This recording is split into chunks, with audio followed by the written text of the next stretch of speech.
Mana lebih berguna? Gurun Sahara yang gersang atau hutan Amazon yang hijau lestari? Lebih berguna mana? Karena dulu perempuan tidak disebut sebagai subjek hukum. Karena perempuan adalah properti dari laki-laki. Perempuan itu milik laki-laki, maka dia bukan subjek hukum.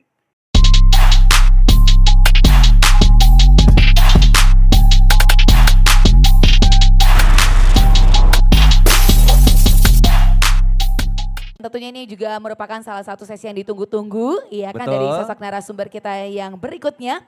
Tentunya ini sudah tidak asing lagi bagi kita, adik-adik sekalian, beliau merupakan seorang akademikus, filsuf, pengamat politik dan juga intelektual publik yang sudah sering juga kita dengarkan pemikiran-pemikiran beliau yang luar biasa di layar kaca. Boleh kita berikan tepuk tangan yang meriah untuk Bapak Rocky Gerung. Ini yang luar biasa, tadi siang pada saat penanaman pohon, pada saat beliau melakukan penanaman pohon, beliau mengeluarkan statement bahwasanya ini bukan sekedar menanam pohon, tapi ini menanam peradaban. Waduh. Hari ini kita juga akan mendengarkan pemikiran-pemikiran beliau terkait dengan etika lingkungan dan kebersamaan. Kita berikan tepuk tangan yang meriah untuk Bapak Rocky Gerung. Oke, selamat malam teman-teman. Oke, selamat siang teman-teman. Saya ucapkan selamat siang untuk teman-teman yang ada di belahan bumi di seberang kalian. Karena di sana siang itu. Jadi selamat malam dan selamat siang itu tidak berguna buat bumi.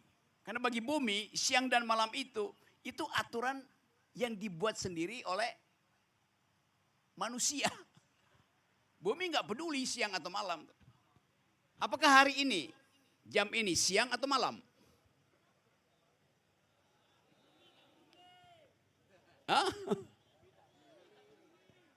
Siang atau malam? Iya, karena kalian lihat jam. Padahal jam bumi itu tidak mengenal siang dan malam. Jadi kita merumuskan siang dan malam, bedanya kalau malam kita perlu selimut. Saudara-saudara lagi tidur di atas, lagi duduk di atas selimut bumi, yaitu rumput. Rumput itu ada selimutnya bumi. Bumi lagi tidur, kamu ganggu dengan duduk di atas selimutnya. Kita mau coba lihat apa sebetulnya yang membuat kalian malam-malam ada di lapangan ini. Sementara rekan-rekan seumur kalian lagi mondar-mandir di jalan, mengumpulkan geng motor. Apa beda geng motor dengan geng kalian di sini?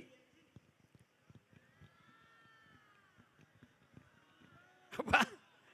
Ada mic gak? Ada mic, kasih yang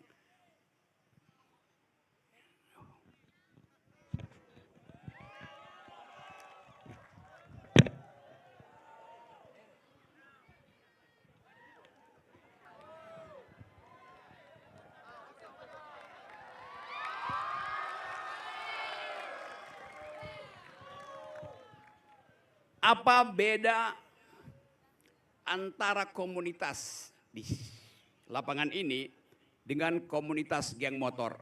Apa bedanya? Siapa yang bisa jawab? Siap, izin Bung. Mana? Oke, mau jawab? Siap Bung. Apa bedanya? Bedanya kita yang di sini itu komunitasnya ada di seluruh dunia. Kalau geng motor memang ada di seluruh dunia mungkin. Namun komunitasnya berbeda-beda. Dan juga bedanya satu lagi Bung, mereka tidak berjumpa dengan Bung Rocky. Kalau kami di sini berjumpa dengan idola kami. Gimana Bung? Gimana kalau setelah dari sini saya menemui geng motor di Pekanbaru, saya tinggalkan kalian. Kalau emang Bung Rocky mau berjumpa dengan geng motor, silakan Bung. Oke. Apa pesan kalian kalau saya berjumpa dengan mereka? Cuman satu Bung.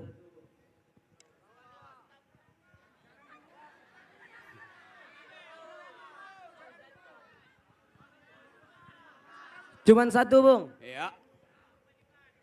jangan lupa ingatkan orang tua yang di rumah.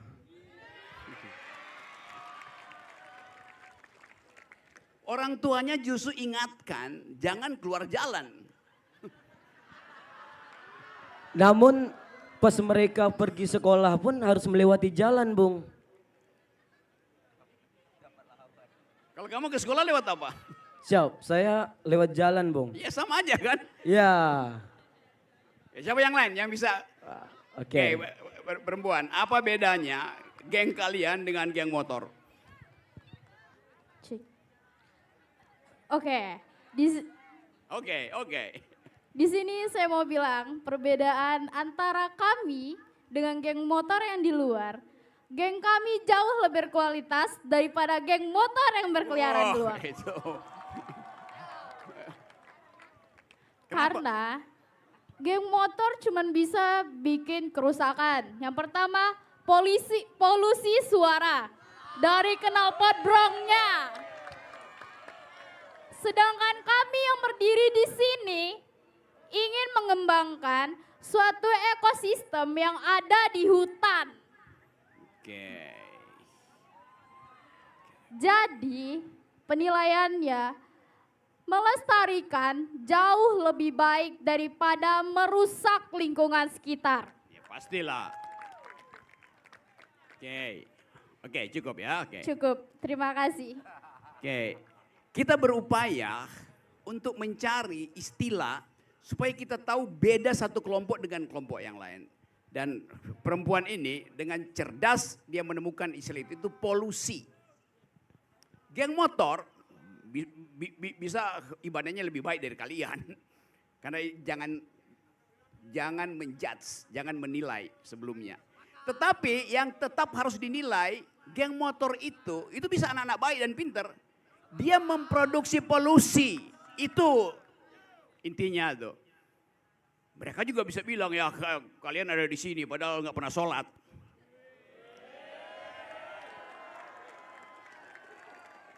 Jadi kita mau cari pembeda antara satu kelompok dengan kelompok yang lain dalam urusan lingkungan. Yang lain kita nggak boleh persoalkan. Anda hanya boleh persoalkan geng motor itu dengan istilah tadi. Membuat polusi. Polusi apa? Polusi suara. Polusi suara itu mengganggu keheningan hutan. Jadi kita mulai melihat apa yang mau kita nilai kalau terjadi kerusakan lingkungan. Yang paling bisa diukur adalah polusinya. Misalnya berapa tebal debu yang lengket di pohon-pohon itu. Tapi kalau pohon rusak, karena memang usianya dia mesti tumbang, pohon punya cara untuk menghidupkan dirinya. Anda lihat pohon tumbang, begitu dia tumbang, tunas baru yang tadinya tidak bisa tumbuh karena hutannya terlalu lebat, matahari nggak bisa tiba di tanah. Kalau pohonnya tumbang, matahari tiba di tanah untuk memanggil benih tumbuh kembali. Jadi hutan itu punya cara untuk memuliakan dirinya, meregenerasi hidupnya. Hutan punya cara sendiri. Tapi kalau aktivitas manusia melampaui kemampuan hutan untuk memperbaiki dirinya, maka akibatnya akan kalian terima, yaitu bumi makin panas. Karena rumput berubah menjadi gersang karena perilaku manusia. Di dalam ilmu pengetahuan itu namanya antroposin. Antropocene tulisannya. Artinya kerusakan yang dibuat oleh manusia tidak bisa lagi diperbaiki oleh bumi. Antroposin, kejahatan yang dibuat oleh antropos, oleh manusia. Nah, kita ada di sini dalam upaya untuk belajar memahami apa sebetulnya yang disebut sebagai sampah. Kenapa? Sampah itu apa? Sampah. Coba siapa yang mau buat definisi tentang apa itu sampah? Tadi polusi udah dia dapat. Siapa? Kamu tadi menjawab tadi, bukan lain. Oh beda. Yuk, mau ya batiknya juga beda. Apa itu Baiklah. sampah? Assalamualaikum warahmatullahi wabarakatuh. Waalaikumsalam. Izinkan saya Mutiara Almira dari Kuarcap Kampar menjawab pertanyaan dari Bapak Rocky Gerung. Jadi sampah adalah suatu hal atau barang yang sudah tidak terpakai lagi atau sudah tidak berguna. Akan tetapi ada sampah yang bisa didaur ulang kembali. Contohnya sampah non-organik. Non-organik itu bisa didaur ulang menjadi suatu hal yang lebih berguna. Dan sampah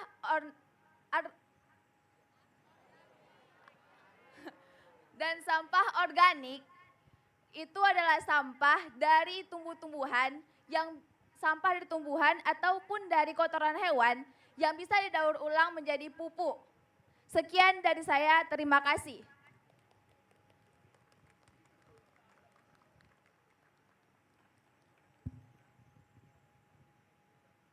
Dulu kita anggap sampah ada sesuatu yang tidak berguna itu. Sekarang dihidupkan pengertian baru. Sampah adalah sesuatu yang masih bisa didaur ulang untuk memenuhi kebutuhan hidup manusia. Termasuk kotoran. Kita jijik pada kotoran. Satu waktu, nah, saya dengan Pak Robertus Robert tadi, Profesor Robertus Robert, pernah satu waktu kita naik ke Gunung Himalaya. Dan Pak Robert, teman Nepal, teman saya naik gunung. Kita salah memprediksi cuaca, lalu kita kemalaman. Di ketinggian kira-kira 5.500, 6.000 meter. Dengan suhu kira-kira minus 20.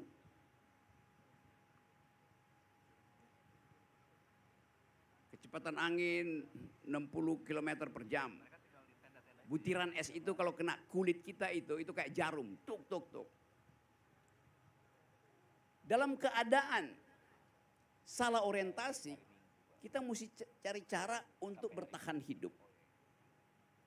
Anda tahu di Nepal, di Himalaya ada binatang yang namanya yak. Tahu binatang yak itu? Pernah lihat? Pernah lihat di gambar pasti. Kayak lembu kecil yang rambutnya panjang. Rambutnya tumbuh panjang untuk adaptasi dengan iklim.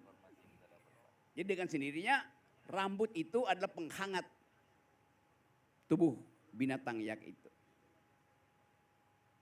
Supaya kita tidak mati kedinginan, saya dan Pak Robert mengumpulkan kotoran yak itu untuk jadi kasur supaya ada panas, ada biomasa dari situ.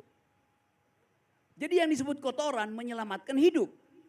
Bayangkan kalau nggak ada yak di situ, mati kedinginan kita. Jadi kita lihat bahwa kita sebetulnya punya semacam kemampuan untuk memanfaatkan lingkungan. Termasuk memanfaatkan kotoran yak. Karena kedaruratan. Sekarang kedaruratan itu ada di mana-mana. Bukan sekedar orang yang naik gunung tidak bawa selimut sehingga harus kumpulin kotoran yak itu untuk tidur supaya dapat panas. Nah itu yang kita sebut sebagai krisis global.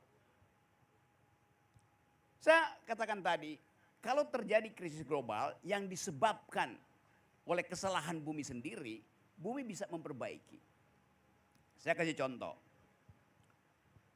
Ada hutan Amazon di Amerika Selatan yang kita muliakan karena dia menyimpan karbon dioksida, karena dia menyimpan keindahan, keanekaragaman hayati. Tahu kan hutan Amazon? Tahu. Lalu ada gurun Sahara di Afrika yang gersang. Mana lebih berguna? Gurun Sahara yang gersang atau hutan Amazon yang hijau lestari. Lebih berguna mana? Ya? Siapa yang mau jawab? Oke, lebih berguna mana? Gurun Sahara atau hutan Amazon? Ya. Ini malam ini didominasi perempuan. Oke. Izin kalau Namanya kakak Ladies semuanya. Night. Perkenalkan, nama saya Arasya Hijradu Mafira dari Kuarcap Indragiri Hulu. Ingin menjawab pertanyaan dari Bung Rocky Gurung. Oke, Indra. Maaf, Rocky Gerung. Oke, terima kasih. Jadi tadi pertanyaan apa? Mana lebih berguna? Hutan Amazon yang hijau lestari atau gurun Sahara yang isinya pasir gersang? Siap, hutan Amazon sudah pastinya Kak. Karena di situ Tadi kamu panggil Bung, sekarang Kak. Oke, ya. pertama udara di sana juga belum tercemar.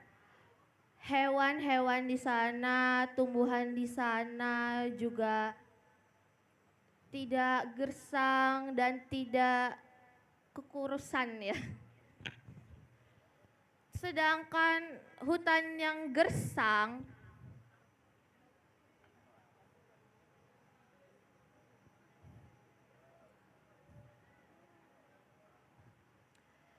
Oke.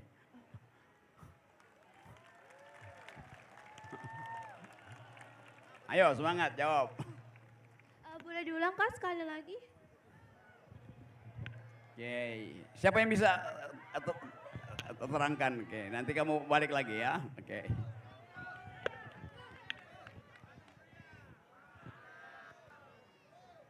Ya. Baik, terima kasih kepada Kak Rocky.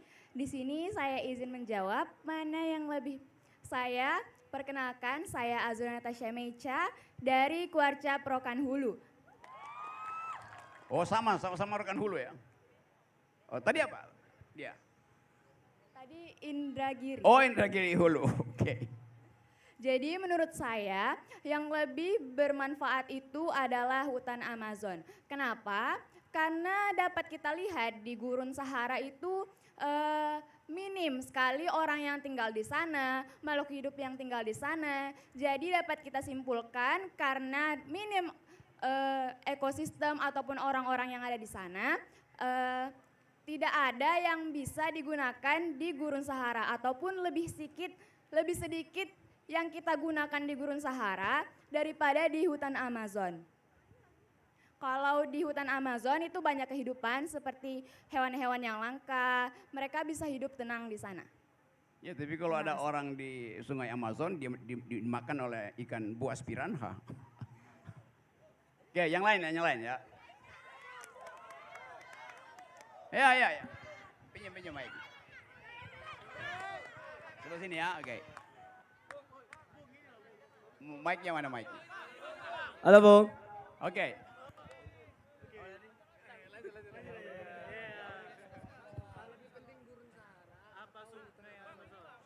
Iya. Izin ya Bung. Pertanyaannya apakah lebih penting gurun Sahara atau hujan Amazon? Hutan Amazon. Benar Bung? Ya. Kalau menurut saya Bung, menurut saya sendiri manusia lebih lama bertahan hidup di hutan Amazon dibanding gurun Sahara. Dikarenakan jelas di hutan Amazon masih ada peluang kehidupan dikarenakan ekosistem yang terjaga, lalu sedangkan gurun Sahara yang sangat minim dengan atau diragukan dengan keekosistemannya, seperti kita belum jelas apakah kita bisa hidup lebih lama di sana atau dibanding hutan Amazon. Tapi kalau kita lihat dari perbandingan, saya lebih memilih hutan Amazon. Terima kasih. Oke, satu lagi. Oke. Kanan ujung sana, ujung.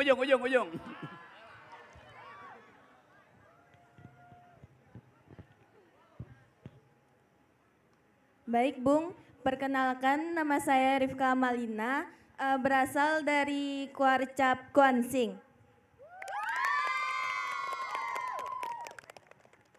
Jadi, saya lebih memilih hutan Amazon karena sudah jelas bahwa hutan Amazon merupakan paru-paru dunia, di mana di hutan Amazon itu masih terdapat banyak pepohonan dan menghasilkan banyak oksigen, di mana semua makhluk hidup yang ada di dunia ini memerlukan oksigen untuk hidup. Oke. Oke. Sebentar ya. Ada nggak yang bisa menjawab di luar jawaban dua tadi? Oke, belakang. Bentar.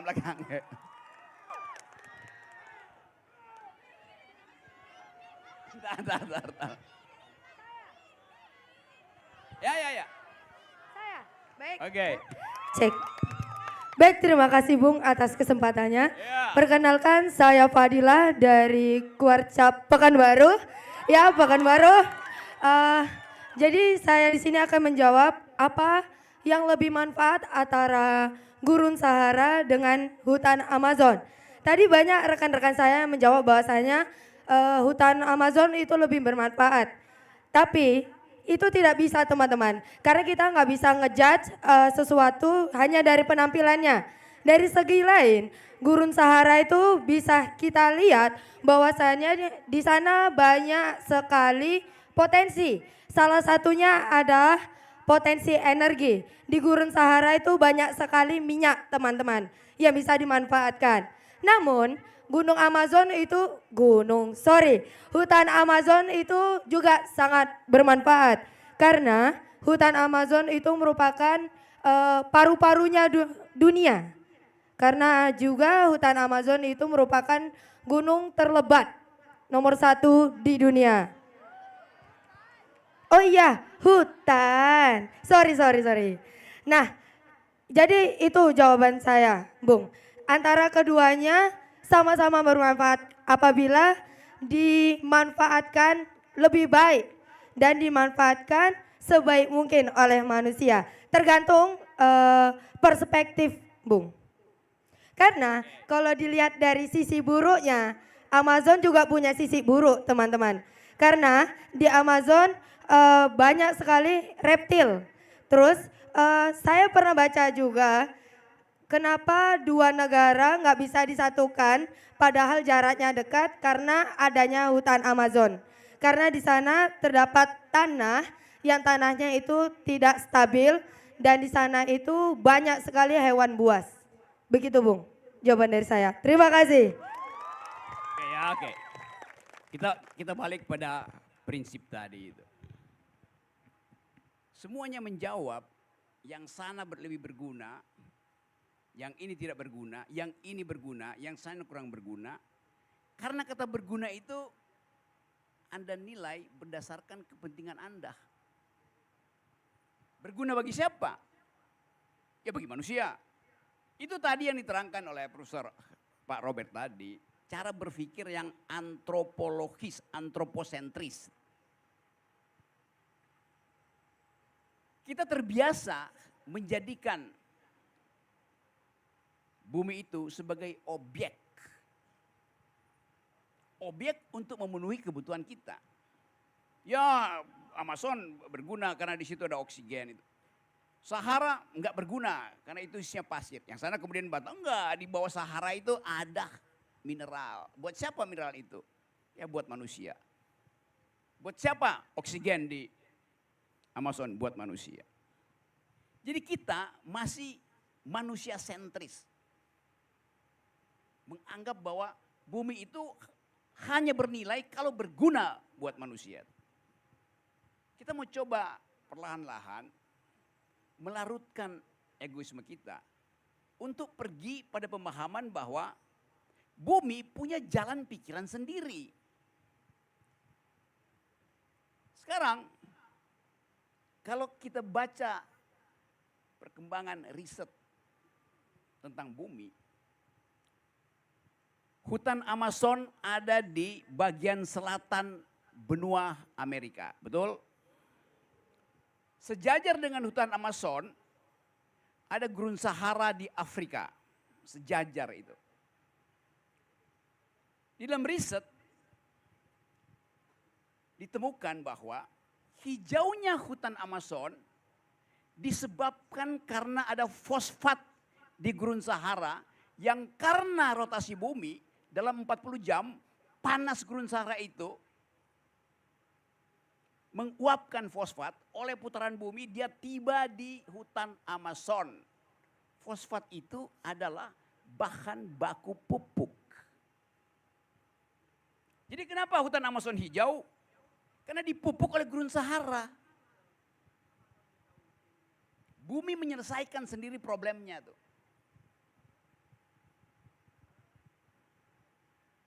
Itu yang sekarang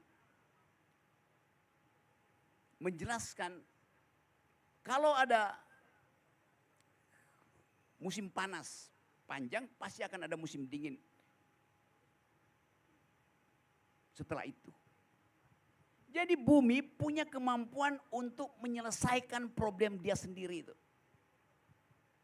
Bumi menyerah kalau manusia mengintervensi kemampuan bumi untuk memulihkan dirinya.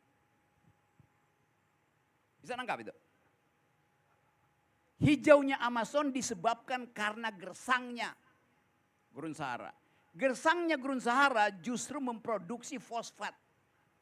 Oleh tiupan angin, rotasi bumi, fosfat itu dalam 40 jam tiba di Amazon. Maka hutan Amazon itu dipupuk oleh gurun Sahara. Nah, kita menghormati cara bumi memelihara dirinya sendiri.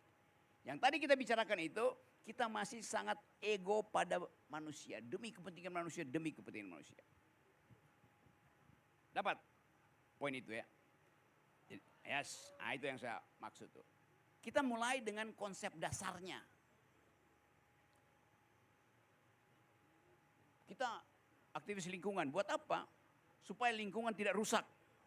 Emang kalau rusak kenapa? Manusia punah. Biarin aja. Toh alam semesta sedang mempersiapkan makhluk lain untuk menghuni bumi. Karena usia kita itu cuma sepertiga ribu milimeter dibandingkan dengan usia alam semesta.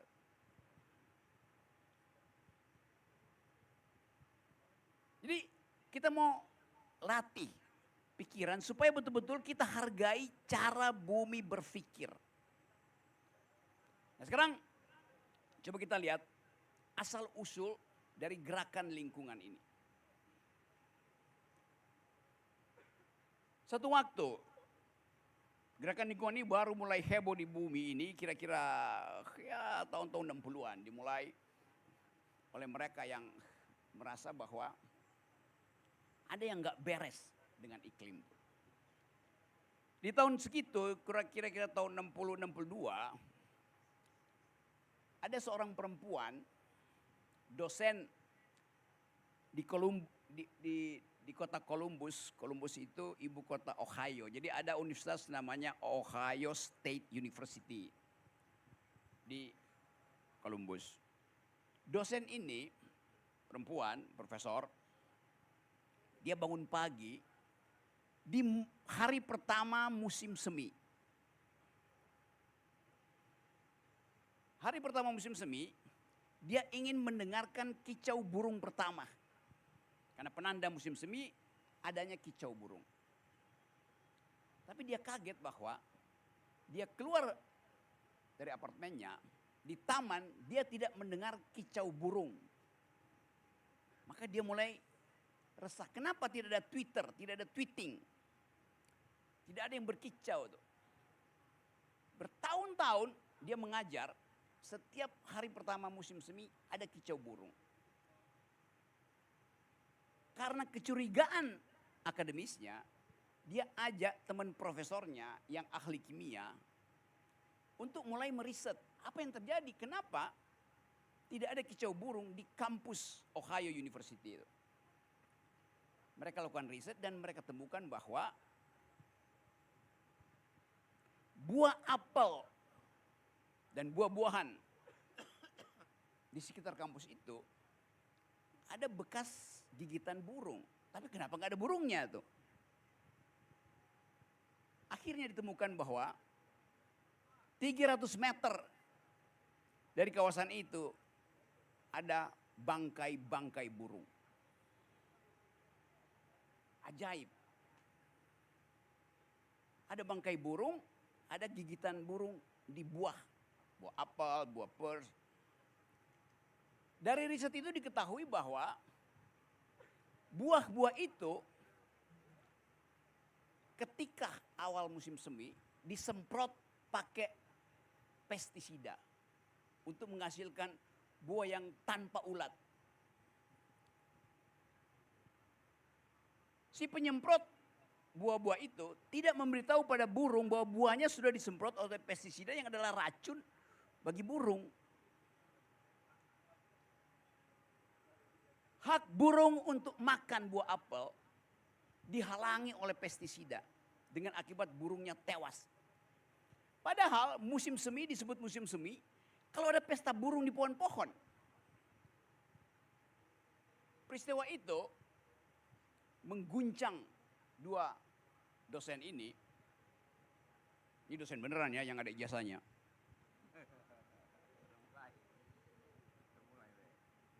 Lalu perempuan ini namanya Rachel Carson. Kalian Google nanti ChatGPT ya. Rachel R-A-C-H-E-L Rachel Carson C-A-R-S-O-N. Nanti PR-nya di Google. Akhirnya profesor ini Rachel Carson menulis buku yang menjadi awal keprihatinan terhadap lingkungan. Judul bukunya The Silent Spring. Musim semi yang sepi, musim semi yang sunyi. Nah, kalian ingin jadi duta-duta lingkungan Pekanbaru, harus baca buku itu. Tugas dari saya. Bisa tulis bukunya, The Silent Spring. Penulisnya adalah Rachel Carson. Siapa yang udah Google? Bisa ketemu? Oke. Coba dibaca sedikit. Apa isi? Sinopsis. Ringkasan dari buku itu. Baik, saya akan membacakan isi dari buku Silent Spring karya Carson. Memiliki dampak besar terhadap gerakan lingkungan. Silent Spring menjadi titik tolak bagi gerakan sosial lingkungan yang berkembang pesat pada tahun 1960-an. Menurut insinyur lingkungan pada pakar Carson, Patricia Hines, buku ini mengubah keseimbangan kekuasaan di dunia, menjadikan pencemaran tidak lagi dianggap sebagai harga yang harus dibayar untuk kemajuan. Kita dapat pengetahuan hari ini. Yaitu membaca memungkinkan kita tahu tentang sejarah dari sebuah masalah. Jadi kalau Anda satu waktu nanti jadi penguji calon-calon bupati gubernur nanti di 2030, Anda tanya pada mereka. KPU sebagian saudara harus jadi penguji dari caleg-caleg Pekanbaru. Tanya pada calon itu, hai Bapak, hai Ibu, do you speak environmental ethics? Anda paham nggak bahasa environmental ethics? Karena Anda millennials, Gen Z, akan hidup dengan pertanyaan itu. Orang nggak tanya lagi, do you speak English, do you speak French, do you speak Japanese? Orang akan tanya, do you speak environmental ethics? Kalau Anda pergi ke luar negeri, orang akan tanya itu. Jadi saya ingin teman-teman muda ini membekali pengetahuan dengan mempelajari hal-hal yang mendasar. Sampai di situ dulu, ada pertanyaan. Jadi tugas kalian besok pagi baca, pakai Google Translator kalau nggak bisa baca itu. apa isi dari buku The Silent Spring yang ditulis tahun 60-an oleh Rachel Carson yang sinopsisnya dibacakan tadi oleh teman kita, ya. Oke. Saya lanjut lagi ya. Setelah tahun 62, tahun 60-an masuk tahun 70-an,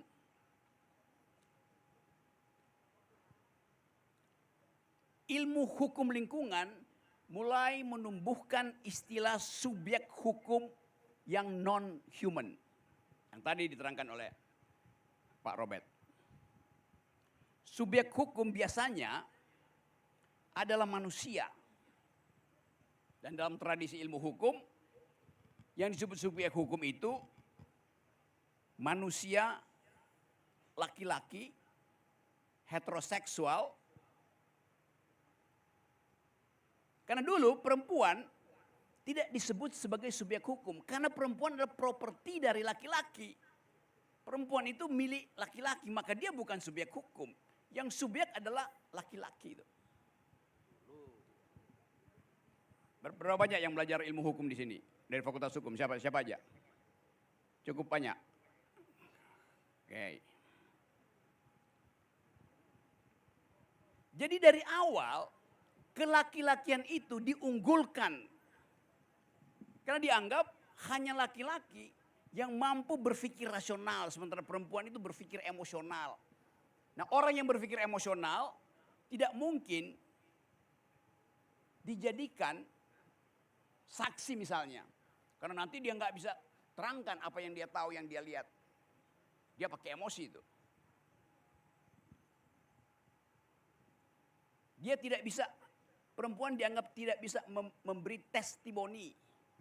Hanya laki-laki yang mampu memberi testimoni. Kata testimoni itu juga sudah menunjukkan sifat kelaki-lakian dari hukum.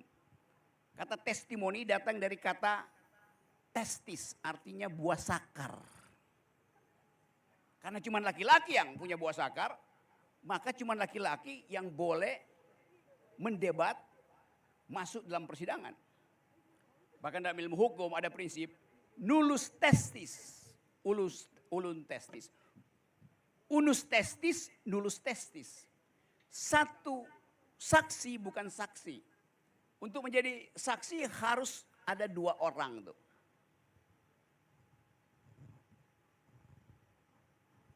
Dalam terjemahan yang agak mendebarkan, satu testis bukan testis. Karena buah sakar itu mesti dua. Kalau cuma satu artinya si laki-laki itu udah dikebiri sebagai budak dulu. Maka dia bukan lagi laki-laki. Jadi kita lihat bahwa hukum itu dipaksa untuk mengakui bahwa perempuan itu seperti bumi cukup diolah oleh tangan laki-laki. Karena itu bumi kemudian dieksploitasi dengan cara kekerasan itu. Jadi sekarang kalian bisa lihat hubungan antara patriarkisme dan kerusakan lingkungan. Agama bahkan memberi beberapa pembenaran bahwa bumi adalah milik laki-laki. Bumi adalah perempuan, silahkan olah dia. Kuras habis-habisnya. Jadi kita masukkan juga dalam pembicaraan malam ini perspektif gender tentang lingkungan. Lingkungan itu seperti perempuan dieksploitasi. Tanpa hak lingkungan itu untuk mengatakan tidak. Jangan eksploitasi saya karena saya adalah ibumu. Karena itu dalam bahasa Latin bumi itu namanya Gaia, dewi perempuan, rahim kehidupan. Sekarang kita balik. Di dalam sejarah tadi setelah tahun 60, setelah Rachel Carson menulis buku The Silent Spring, timbul kasus baru di negara bagian Arizona, Amerika. Ada kawasan semacam hutan yang sedang diincar untuk dijadikan taman hiburan, semacam mini Disneyland di situ. Terjadi keributan. Bagi si investor menganggap bahwa itu kan pohon, maka kami mau tebang pohon itu untuk bikin taman hiburan. Dalam debat, datang seorang profesor hukum, namanya Christopher Stone. Nanti saya terangin bukunya, saya ingat-ingat dulu. Dia bilang begini, setiap makhluk yang bernafas adalah subjek hukum. Lawannya bilang, iya tapi pohon itu bernafas tapi dia tidak bisa berjalan di depan hakim untuk mempertahankan hak hidupnya. Jadi dia boleh ditebang. Betul, pohon tidak bisa berjalan tapi dia bernafas. Maka Profesor Christopher Stone ini membuat dalil baru bahwa kendati pohon itu tidak bisa bernafas, tapi dia punya kepentingan untuk tetap berdiri di situ. Di dalam hukum, seseorang yang hendak mendalilkan dia mesti datang before the law, di depan hakim. Karena pohon tidak bisa berjalan, maka dianggap pohon tidak mampu untuk membela haknya untuk tetap tegak. Lalu Profesor Christopher Stone ini menulis buku kecil untuk membela dan membuktikan bahwa si pohon itu adalah subjek hukum yang harus mampu mempertahankan haknya untuk tetap tegak, tetap bercabang, tetap berdaun hijau. Judul bukunya, Should Trees Have Standing? Tanda tanya. Haruskah pohon punya hak untuk membela diri, punya legal standing? Christopher Stone memenangkan perdebatan dengan membandingkan bahwa pohon yang tidak bisa berjalan sama dengan bayi dalam kandungan ibu yang belum punya kesadaran. Tetapi bayi sudah diproteksi berdasarkan hak rawat ibunya. Nah dari situ muncul hak ulayat untuk merawat pohon. Hak masyarakat sipil, hak pramuka untuk merawat pohon. Jadi pohon haknya diwakilkan pada pramuka Pekanbaru.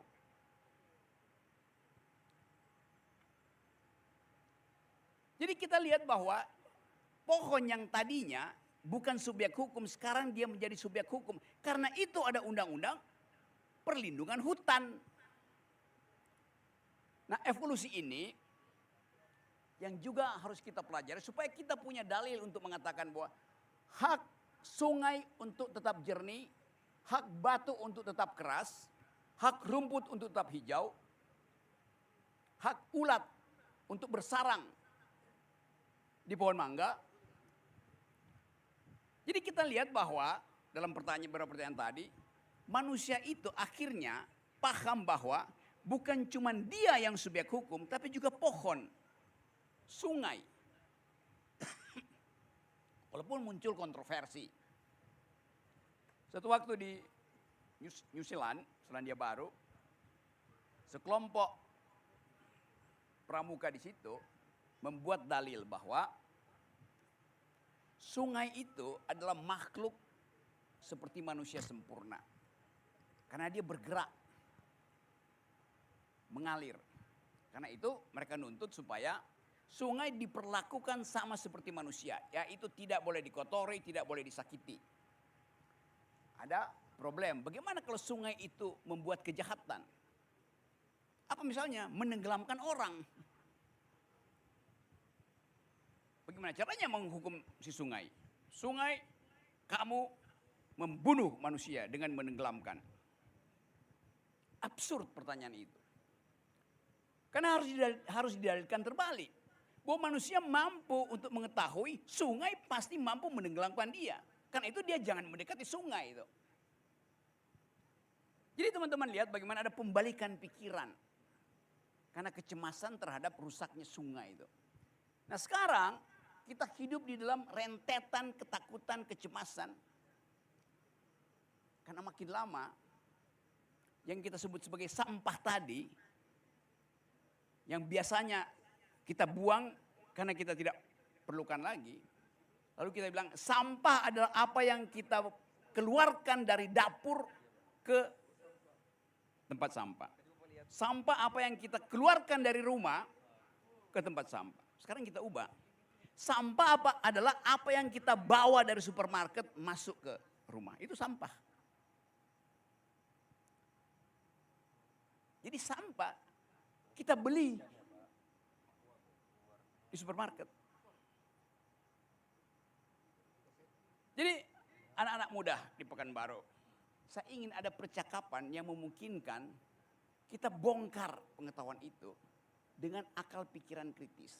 Tadi kita baru bongkar istilah tentang testimoni yang sifatnya kelaki-lakian. Kita bongkar tadi tentang konsep subjek hukum. Kita bongkar konsep tentang sampah. Kita bongkar konsep tentang hubungan antara gurun Sahara dan hutan Amazon. Nah kita ingin kembangkan ini terus dalam percakapan yang panjang. Maka sangat bagus dalam upaya pemerintah daerah Pekanbaru dan kepolisian Riau membentuk kelompok-kelompok diskusi untuk membahas konsep-konsep dasar dari lingkungan. Supaya kita tidak sekedar marah karena kalau ada kerusakan, tapi kita tidak bisa merumuskan dasar kemarahan kita apa. Harus ada dasar kemarahan akademis itu. Kenapa? Karena kalian adalah manusia-manusia yang datang ke sini untuk memproduksi pikiran. Bukan memproduksi suara bising knalpot. Itu bedanya yang saya tanya tadi itu. Apa bedanya geng motor dan geng kalian? Kalau jawaban masih seperti tadi, ya demi manusia karena itu tidak berguna, gurun Sahara lebih berguna Amazon. Itu artinya pikiran kita masih sama dengan geng motor. Jadi rubah cara berpikir. Supaya satu waktu nanti akan ada pendapat yang betul-betul otentik, yang asli dari pikiran milenial Gen Z Provinsi Riau. Kapan itu kita mulai? Sekarang. Maka tugas kalian mulai besok baca 2 buku tadi. Satu adalah The Silent Spring yang ditulis oleh Rachel Carson. Yang buku kedua adalah Should Trees Have Standing? Bisa tulis ya, gampang tuh. Haruskah pohon punya hak untuk berdiri? Ditulis oleh Christopher Stone. Bisa tulis. Christopher Christopher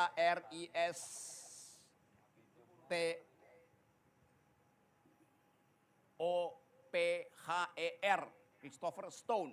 Biasa Stone, batu STON. Jadi kita lengkapkan pertemuan malam ini bukan sekedar soal ya bertemu untuk membahas sesuatu yang menjadi keprihatinan nasional, keprihatinan global. Tapi kita wakilkan keresahan bumi itu ke dalam pikiran-pikiran kritis. Kita ingin bercakap-cakap dengan bumi melalui kemampuan kita berpikir kritis. Itu yang satu waktu akan saya banggakan karena saya bertemu dengan perempuan-perempuan, laki-laki Riau yang otaknya bercahaya.